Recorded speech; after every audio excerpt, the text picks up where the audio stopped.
Hello everyone, we're here with another interesting topic about SAP Ariba software uses. Let's take a quick look at uDemand now.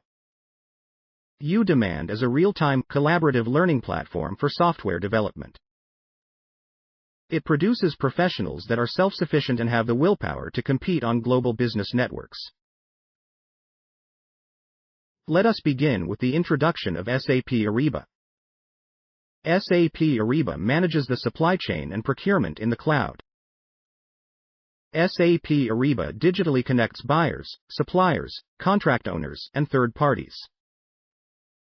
It streamlines sourcing, ordering, payment, supplier compliance, and operational costs.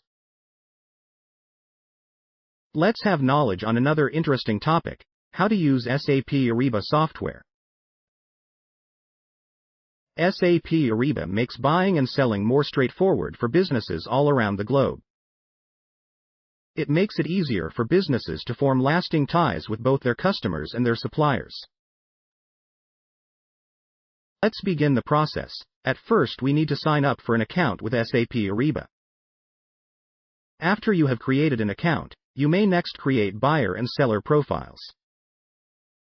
Information about contact and payments may be traded between purchasers and sellers.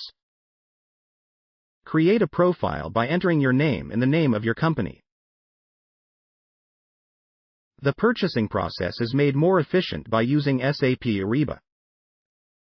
You will have the ability to make proactive decisions about the program thanks to real-time data, analytics, and project status insights. After locating a product or service, SAP Ariba enables users to make orders for those items. This enables you to keep track of orders and check the legitimacy of suppliers. SAP Ariba is able to manage the payment agreements made with suppliers. SAP Ariba software improves overall efficiency by improving numerous corporate activities, including purchasing and selling. New users will profit from the program's simple interoperability with other programs, as well as its extensive set of capabilities. I hope you gain the knowledge on what is SAP Ariba software and how to use SAP Ariba software. Do you want more videos like this? Then for more updates do like, share and subscribe to our uDemand channel.